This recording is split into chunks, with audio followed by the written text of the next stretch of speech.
All we have to offer you is blood, sweat and tears. That's what it's gonna take. Roll back the years. The world and the wealth it yields is what we stand to gain. Our time is coming now. We throw off the chains. There are no easy answers to what lies ahead. No simple solutions in any book that's read. Until the people take back what is theirs by right. We have no time for rest, my friends. We must keep up the fight. Yes, Barry, thanks for taking your time out to do this interview with us. But tell us this, do you think that socialist Republicans are making progress in their struggle against British imperialism and the centuries-long struggle against British colonialism? In many ways, we've sort of held our own over the centuries of struggle, and Republicans have also continued to resist no matter what. They've never given up. What victory against colonial imperialism has so far eluded us. Yes, but in your opinion, what has caused this failure? There are certainly many reasons, but a major one is our attitude to our political struggle in all its forms, being corralled within the confines of capitalism and its parliamentary system. And the thing is, if we conduct our politics and activism, as has been done over the centuries, within the parameters of what all the other political parties and their activists, all of them, do in Ireland, how do we expect to create revolutionary change? And how are we any different from them, or other political groups and political parties?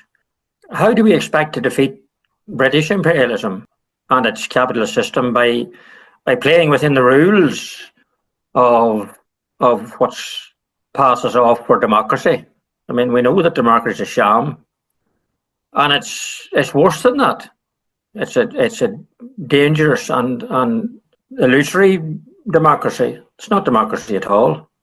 So if it's not real to think that strategy, I mean, it's not real to think that strategy will succeed, and it's a horrendous political delusion that has stunted and defeated the Irish struggle for centuries.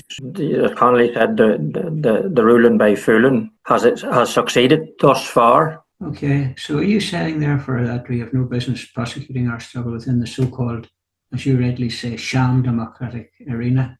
Well, probably, yes, I am. The reality is that when you conduct your political agitation, whether inside or outside of their parliaments, within the rules of bourgeois politics and their sham democracy, and not from a radical and revolutionary electoral perspective as one part of it, then you're going nowhere. If it's a socialist republic we're building for. And by the way, that also applies to, in the case of armed struggle, and it did in most of our recent phase of guerrilla warfare. While IRA volunteers were roaming the hills and valleys of Ireland, fighting, dying, and ending up spending lifetimes in jail, our enemies were busy plotting and planning our political downfall. And the reality is they did. Yeah, I can understand that, but tell me this, are Republicans, especially socialist Republicans, not correct to continue their struggle against the British in a tried and tested manner?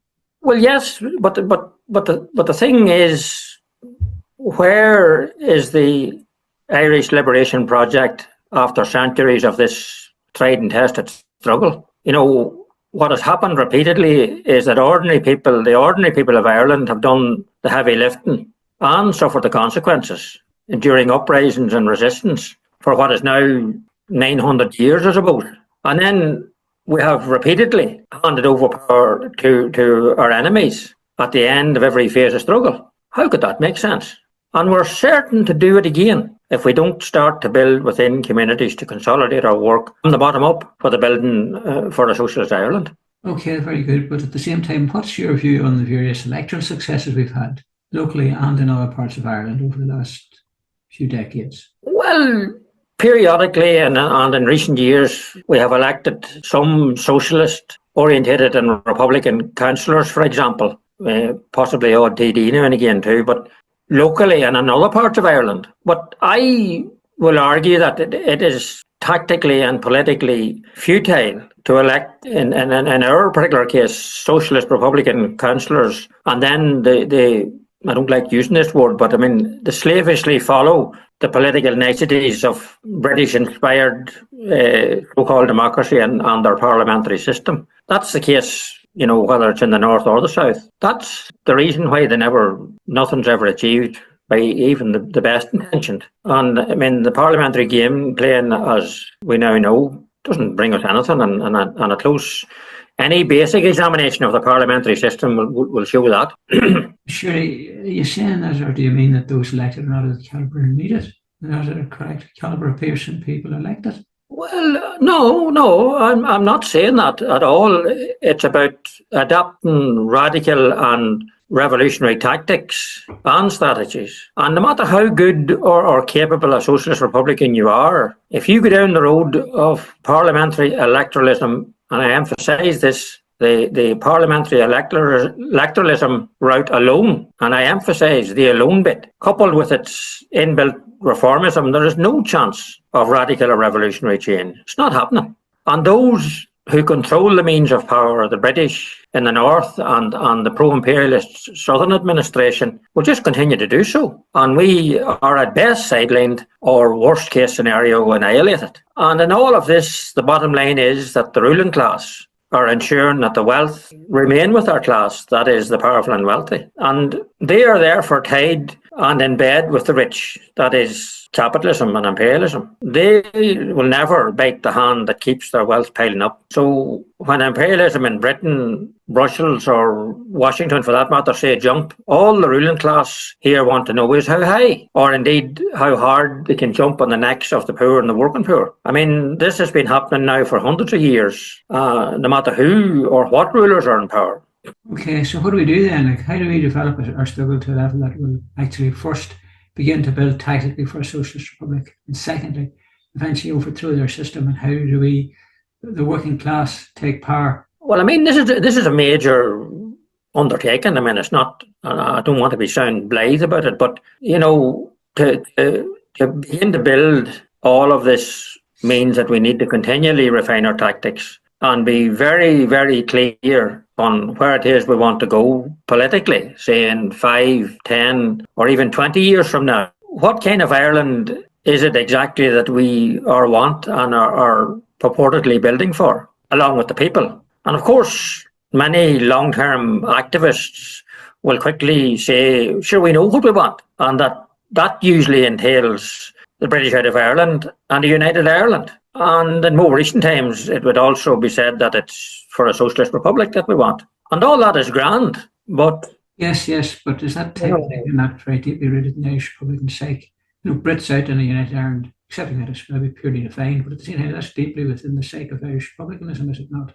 Well, it is. I mean, it certainly is. And as far as it goes, it's a brilliant start. But unfortunately, in the scheme of things, it's not enough, because it doesn't show anyone how we get there or what type of, and I use the term very loosely, united Ireland is being spoken about. And equally, although it is also a beginning, to just be verbalising or calling in speeches, even for a 32 county socialist republic, it's not going to enlighten or demonstrate to our potential base. And it's especially not going to cut the mustard with our opponents. I mean, the British army may well be gone from the north in a united Ireland scenario. But what about EU imperialism and their financial control that we already see that negates Irish neutrality and sovereignty? Okay. Not to mention the ongoing consequences of American and British imperialism. The British imperialism and any united Ireland settlement being sold to us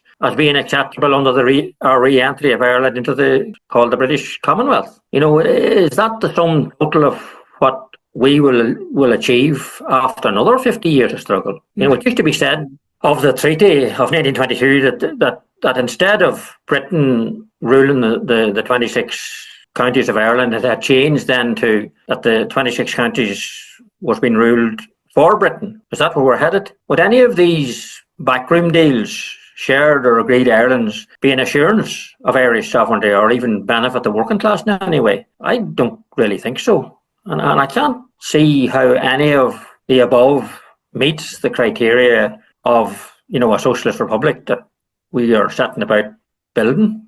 Okay, that's fair enough. But is it not a good thing that our activists and even the wider population, for them to have aspirations, especially if it's an anti-capitalist, anti-imperialist aspiration and against colonialism? Is that not an advantage to have that as an aspiration?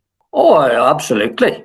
I mean, it certainly is. But the problem with an aspiration, no matter how sincere or deeply held, is if it's just that, an aspiration. And unfortunately, the British, the Yanks of the EU, they don't just rule us by aspirations alone, and neither does capitalism for that matter. Oh no, they have continually evolving plans and mechanisms to ensure that they retain their power over us, and we know that. We see it and live it every day. Sure, but is it not fair to say that the people's aspirations for liberation and a sovereign socialist republic has inspired resistance for many, many years to the colonialist and imperialist domination? Well, indeed, but 900 years of what we call Irish resistance in all its forms has not rid our country of Britain's occupation and imperialism, north or south, and neither has 200 odd years of parliamentary merry-go-rounds. The continuing now triple lock of imperialisms, Britain, America and European, is evidence right there, and it's there for all to see.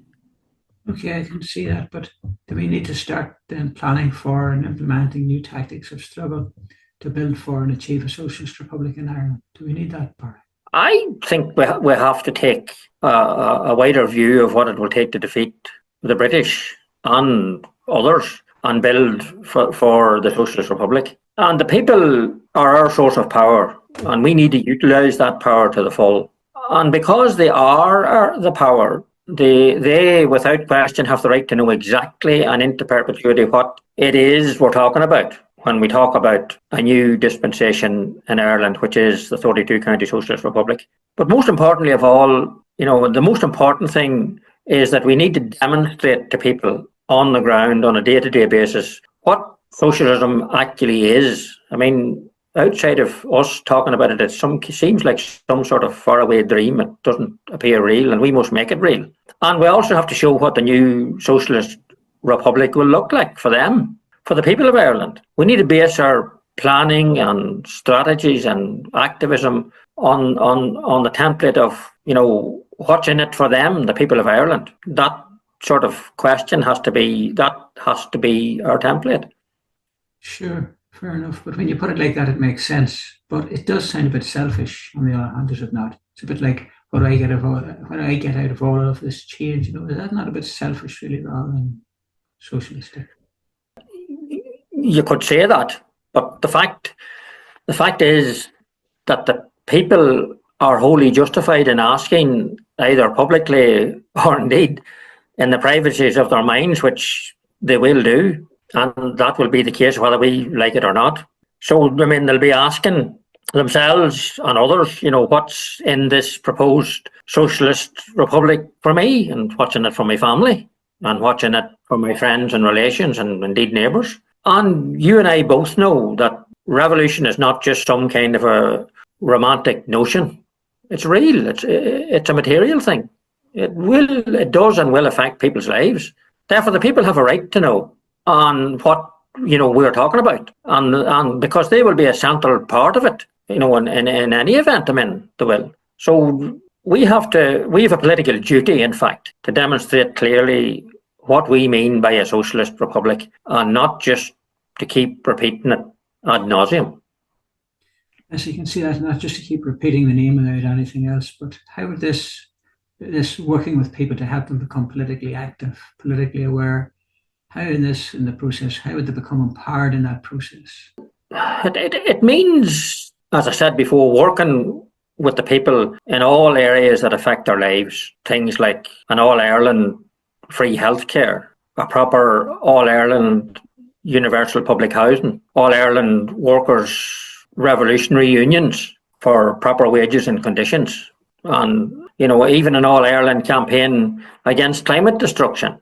And through this work, we in turn, and the people in turn, become educated, politicised, and it shows people the actual power of change and the power to build for that new socialist Ireland. And the thing is, all of these various campaigns have to come together, they have to be sewn together rather than taken as single issue campaigns. That knitting together of campaigns is what builds the foundations of the road leading to a socialist republic. And it's worth noting, quoting or paraphrasing probably Karl Marx, it's humans who create change, if not always as they would like it to be, but change they create.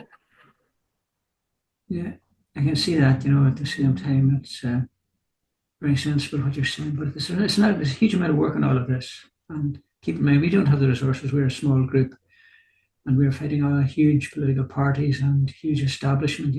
How can we succeed with this huge mountain of work? Well, it's no simple task, and it's not going to be a simple task, but we need a plan at the very least. And it's probably more about how we target and use the resources we have. We need to recruit other activists, apart from even the existing activists, to these various issues, through awareness raising and also the education of our core activists in the first case, and then widen the net. We know, it's almost repetitious to say it, but we know there are endless amounts of political, economic and social justice issues out there that are destroying people's lives. And we need to be in there with the population and at their level, locally, everywhere. And we need to show the way. We need to be the trainers and the thinkers and the idea pushers. And we need to build a people's bulwark against the inevitable attempt by power to destroy us. And we need, most of all, in all of this, to build the fuel of our resistance against British imperialism and the triple lock of imperialism in Ireland. And we also know for certain that power will never surrender power without a seriously destructive and bloody fight. That too is what we are preparing for. Sure, yes, it sounds very good, but surely, we don't have the capacity to demolish the capitalist or imperialist system in one fell stroke. That's a bit far-fetched, is it not?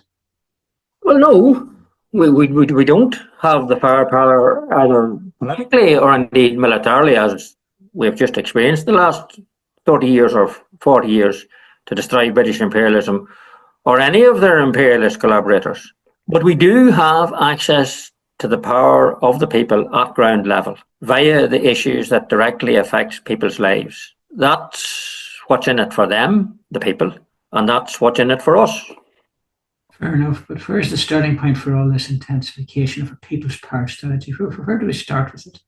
Probably the very first starting point is for the core of Socialist Republican activists to begin a deeper dialogue among ourselves, among those who begin to understand, why we need to do this, around the whole strategic area of via social justice activism, educating our people and building a solid base for that road to victory, and how we best make a start on that. But it must be emphasised that our core activists have to fully understand in the first instance and have purchase on the overall strategy and why that strategy is necessary. It needs to be clear that the road to the Republic is the road of an empowered people driving towards the 32-county Socialist Republic, the Republic of James Connolly and many others like him. But Socialist Republicans must start our internal dialogues of understanding and learning to build that road. Because if we don't, despite our best and genuine efforts, we will never reach the praise of a socialist, workers' or people's republic. Not ever. Listen, that's been an incredibly enlightening and useful conversation I've had with you. Thanks again. Johnny Wish, Amiga. Thanks, Barry. Slán. Part of working people, together on we go. All we have to offer you is blood, sweat and tears. That's what it's gonna take. Roll back the years. World and the wealth it yields is what we stand to gain. Our time is coming now when we throw off the chains. Our time is coming when we throw off the chains.